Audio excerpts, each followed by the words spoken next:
It's the 149th Preakness Stakes as we look to see if Mystik Dan can continue his run for the Triple Crown. Trust the Profits is proud to be sponsored by Game of Silks. Go to silks.io to get in the game. Real ownership, real races, real rewards. I'm Colin Sheehan. He's riders up. Tim, how we doing as they make their approach to the gate for the 149th Preakness?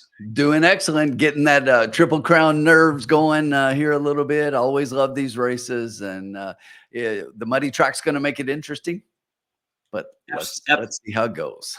Absolutely, we've seen some video of the track. It's very muddy, sloppy, which you would think sets up nice for both Mystik Dan and maybe two Uncle Heavy, which would be the surprise so far on the board at 7-1. I think he's taken a lot of money. Is that a surprise to you?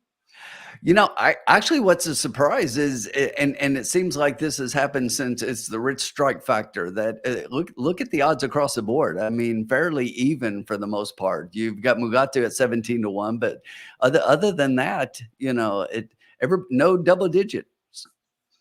Absolutely. They're in the gate. Here we go for the 149th Preakness. It is Mystik Dan, your Kentucky Derby winner, who will be number 5. Number 9 is the Imagination. He is a Bob Baffert horse. His other horse was number 4, Muth, who scratched out. So that's certainly a storyline coming in. Muth figured to be one of the top 2 favorites. And here they go. They are off in the Preakness. And a fairly clean start. The number 7 did come out there on the number 8 Tuscan Gold, and that has forced Tuscan Gold to come back a little bit. And you've got Seize the Gray, who we figured to be forwardly placed, and there's Imagination on the outside for the Baffert. Tim, what do you see so far? Well, I thought Imagination would go to the lead and Seize the Gray would press, so we see those two. The one thing is I thought it would be a little harder for Imagination to get in, but because Just Steel and Tuscan Gold bumped there, it made it a lot easier for Imagination to get to the lead here. Yeah, the Imagination is very wide around these turns, and you talk about the banking at Pimlico being a little bit unique compared to some of the other tracks. It's not a tighter turn, it's just a more unique bank. Mystik Dan is on the inside there. 3rd spot out inside of Just Steel, and it Sees the Gray. Dwayne Lucas, the coach, he's got him out on front early. He's looking back. That is Jamie Torres.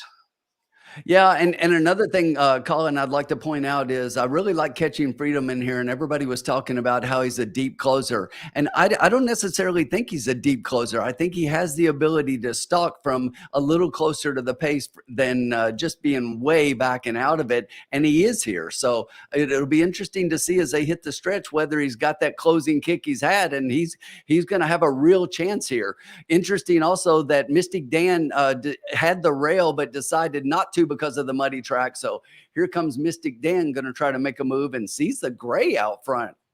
He's out front. Mystik Dan right behind him is going to make a charge here as they come down the stretch for the Preakness as Mystik Dan tries to keep up his Triple Crown hopes, but Sees the Gray is being game. And on the outside, we have Catching Freedom coming strong, Tim, but it's Sees the Gray Catching Freedom on down to the wire, and it is the coach, Dwayne Lucas, 6-5-3. Wow, I think that's a shock.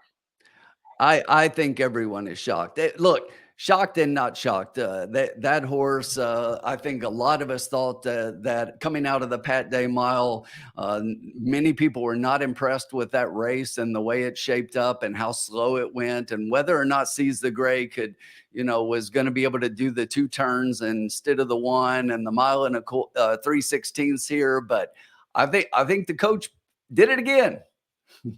Yeah, and you saw Mystik Dan kind of just flattened out in the stretch there, and Catching Freedom again coming late, just always a little short. Perhaps maybe skipping this race and going up to, although the Belmonts actually, remember, it's at Saratoga this year, so it's not as long, but that might have been the right setup for Catching Freedom in this spot. And Tim, you'll be glad to know that Sees the Gray is owned in the Game of Silks by Alpha Racing. So $21,340 purse, and that money is going to be paid out. So congratulations to Alpha Racing, who's very active in the Game of Silks for Sees the Gray. I'm shocked. You always are pulling for the coach, Dwayne Lucas. A trainer that's had so much success many years ago, but has really kind of come back onto the scene over the last year or two, and to come in and win a Triple Crown race. That's pretty magnificent. Yeah, and even more surprising, I think, Mystic Dan and Catching Freedom were both fairly close, even though they were never really challenging Seize the Gray. They were close to the pace here, but the rest of the horses, I mean, I think it just fell apart a little bit. Imagination, the going wide like that, definitely that horse was out of it today. We're a little surprised we did not hear much at all from Tuscan Gold in the race. Didn't see much out of that horse. A lot of people. That was, I think, the Wise Guy horse coming in with Chad with the Preakness angle and bringing in a fresh horse, and that horse didn't do much. I mean, he finished fourth, but was well back and forth. So interesting race. Congrats to the coach, 88 years young. Yeah, and Seize the Gray was your Pat Day Mile winner on Kentucky Derby Day. Something to keep in mind too. So it's not like he came in completely fresh. This horse has raced 9 times, has now 4 victories. This was actually his 10th race. So very impressive for Seize the Gray. I think Tustin Gold kind of lost it at the beginning there when he got squeezed by Just Steel, who came out on him. Yeah, and if you take Tuscan Gold out there, 4 of the top 5, 4 of those 5 all were ran on Kentucky Derby Day. 3 in the Derby, and then Seize the Gray in the Pat Day Mile. So 4 out of your top 5 horses wheeling back on 2 weeks and are right there with all of the fresh horses behind them. Yep, they talk about maybe being tired from the Derby. I think it shows they get high peak running into the Derby. 2 weeks later is not going to be that bad. This is Trust the Profits. Please like and subscribe. That is your 149th Preakness Stakes.